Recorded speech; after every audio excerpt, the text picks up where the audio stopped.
Hi and welcome back. तो देखो, कैसे शुरुआत करूँ, मतलब मैंने कोई स्क्रिप्ट राइटिंग की नहीं है। सो मेन मुद्दा है कि मैं एनडीए एग्ज़ामिनेशन नहीं दे रही हूँ, ठीक है। जो 14 सितंबर 2025 में होना है, तो उसको मैं नहीं दे रही हूँ। उसको क्या, मैं कोई भी अटैम्प्ट नहीं दूँगी, ठीक है। मेरे पास अभी भी इसके अलावा भी मेरे पास 3 अटैम्प्ट रहते हैं, लेकिन वो भी मैं नहीं दूँगी। अब इसके पीछे का रीज़न देखो, आई नो कि मुझे हेट भी मिलने वाला है कमेंट सेक्शन में, बट अपना अपना चॉइस है भाई, अपने अपने थॉट्स हैं, अपने अपना कंक्लूज़न है। सो जिसको जैसा ठीक लगे। बाकी मैं मतलब अभी पहले बताती हूँ।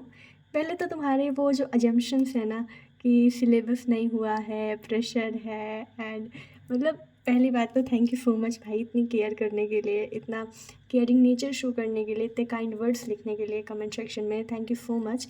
बट तुम्हारे सारे भी जितने भी एजम्पशंस हैं ना, सबके सब गलत हैं। ऐसा कुछ भी नहीं है। मतलब ना मेरे को सिलेबस की टेंशन थी, ना मेरे ऊपर कोई प्रेशर था। अगर मुझे देना होता, मतलब मान लो एक बारी को मैं एग्ज़ाम देती, ठीक है। मान लो मेरा सिलेबस नहीं भी पूरा होता ना, तो मैं नेक्स्ट अटैम्प्ट दे देती, ठीक है। अप्रैल में मेरे पास ऑलरेडी मतलब 4 अटैम्प्ट हैं आई गेस, तो मैं नेक्स्ट अटैम्प्ट दे देती। बट तुम्हारी जानकारी के लिए बता दूं कि मेरी मतलब जो प्रिपरेशन थी बहुत मतलब काफ़ी हद तक ट्रैक पे आ चुकी थी। और मुझे मतलब मेरी इंग्लिश तो ख़त्म हो ही गई थी, जीएस वाला पार्ट रह रहा था, मतलब जीएस बोल रही हूँ, जीएटी वाला पार्ट। तो उसको मैं मतलब कर लेती मेरे, क्योंकि 9th 10th की अच्छी थी, मतलब साइंस वगैरह, तो उसको मैं बस करती हूँ। मेरा टारगेट भी था साइंस बस। एंड मैथ के लिए मुझे बेस्ट टीचर मिल चुके थे, तो उनसे मैं मैथ कर रही थी। उनसे करने के बाद मुझसे सारे पीवाईक्यू ऑलमोस्ट 80 to 90% पीवाईक्यूज हो रहे थे। जो नहीं बन रहे थे तो सर मतलब सर के वीडियोस में देख लेती। तो यस, वो अगर उन बेस्ट टीचर का नाम तुम्हें भी जानना होगा, ऑलरेडी तुम लोग जानते होगे क्योंकि तुम ही लोगों ने सजेशंस दिए थे। बट फिर भी अगर जानना होगा तो बता देना कमेंट सेक्शन में, मैं बता दूँगी, ठीक है। एंड अब बात करती हूँ मेन मुद्दा कि मैं क्यों नहीं दे रही हूँ। मतलब ये अगर सब कुछ गलत बातें हैं, तो फिर मैं मतलब रीज़न क्या है ना एग्ज़ाम देने के पीछे, ठीक है। उसके लिए थोड़ा सा बैक स्टोरी पे जाना पड़ेगा। तो देखो, मैंने डिसाइड क्यों किया था एनडीए एग्ज़ाम देना। जब मेरे 12th के एग्ज़ाम्स नहीं हुए थे, तो मेरे फैमिली में मतलब ये सर्कुलेट कर रहा था कि एनडीए का एग्ज़ाम देना है, दे देना है, मतलब ऐसे बस देना है, ठीक है। आफ्टर एग्ज़ाम रिज़ल्ट वगैरह आया 12th का, मेरे काफ़ी अच्छे, मतलब काफ़ी अच्छे क्या, बहुत बुरे से परसेंटेज थे। तो यस, मेरे परसेंटेज अच्छे नहीं बने थे। फिर ये हुआ कि ठीक है, मतलब ऑलरेडी बचपन से ही चल रहा था, मतलब मेरी लाइफ में तो, कि गवर्नमेंट जॉब की प्रिपरेशन करनी है। फिर ये हुआ कि अभी तो मतलब एज कम है, और आफ्टर ग्रेजुएशन ही तुम गवर्नमेंट एग्ज़ाम के लिए मतलब अपेयर करोगे। तो अभी भी मुझे मतलब मैं बीटेक कर रही हूँ, तो मेरे पास 4 साल का टाइम था। तो उसमें ये हुआ कि मतलब 2 महीने हैं, जुलाई से अगस्त, अगस्त से सितंबर, इन 2 महीने में एनडीए का मतलब अभी अपकमिंग एनडीए का एग्ज़ाम है, तो उसको देना है, तो मतलब दे दो। ऐसा हुआ फैमिली में डिस्कशन, और उसको दे दो, उसके बाद फिर अपना प्रिपरेशन करते रहना। मैंने पहले तो मैं एग्री कर गई, मैंने प्रिपरेशन स्टार्ट कर दी। एंड मैं प्रिपेयर करती थी, फिर मैंने सोचा why not to share my journey with you all.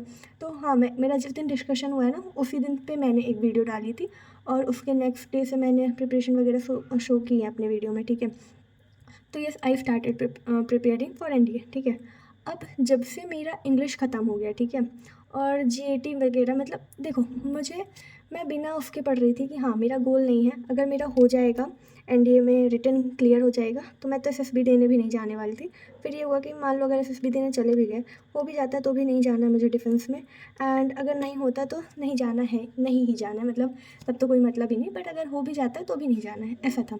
And ऐसा बिल्कुल नहीं है कि मैं रिस्पेक्ट नहीं करती हूँ भाई, आई रिस्पेक्ट अ लॉट, मतलब डिफेंस वालों की। और तुम लोगों की भी भाई मैं बहुत रिस्पेक्ट करती हूँ कि तुम लोगों ने इस मतलब ये करियर चूज़ किया है, इधर साइड जाने का सोचा, क्योंकि सभी नहीं सोच पाते, ठीक है। एंड ऐसा क्यों, क्योंकि मतलब मेरे जो फैमिली मेम्बर्स हैं, ठीक है, वो भी डिफेंस में है, और मुझे पता है कि कितना हार्डवर्क चाहिए होता है, कितना पेशेंस चाहिए होता है। एंड उधर की ट्रेनिंग में मतलब तुमको बहुत रगड़ा जाता है, ठीक है। तो और मेरे फैमिली मेम्बर से मतलब मेरे पापा, ठीक है, मेरे फादर खुद डिफेंस में हैं। तो यस, अभी टॉपिक से नहीं भटकती हूँ, पहले मैं बता देती हूँ।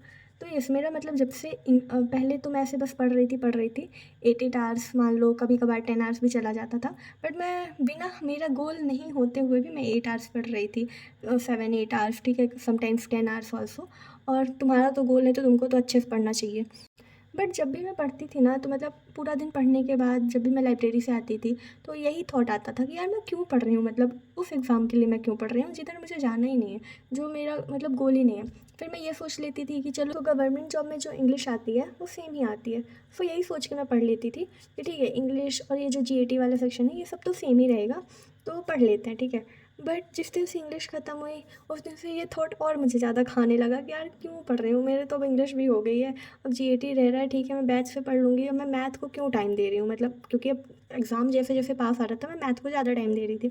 तो मुझे ये लग रहा था कि मतलब मैं क्यों कर रही हूँ मैथ, जो मेरे आनी ही नहीं है काम।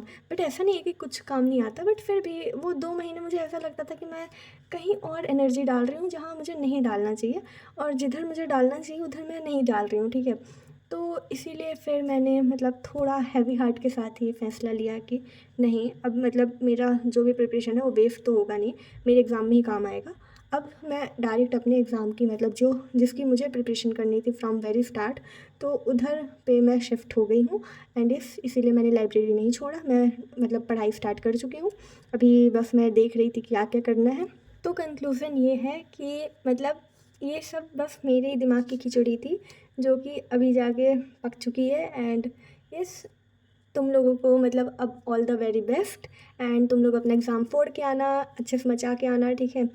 एंड अब तो एनडीए जर्नी रही नहीं, तो इस चैनल पे मुझे नहीं पता मैं क्या पोस्ट करूँ। आई डोंट नो, अगर तुम्हारे पास कोई सजेशन हो तो बताना, नहीं तो फिर ये चैनल तो डेड हो ही जाना है। And I am thinking to मतलब create a new one, but देखते हैं, पता नहीं अब प्रिपरेशन के साथ हो पाएगा कि नहीं, बट इसका क्या करें पता नहीं। सो आई होप अब सब कुछ क्लियर हो गया होगा। अब फिर मिलेंगे फिर कभी, चलो फिर बाय बाय।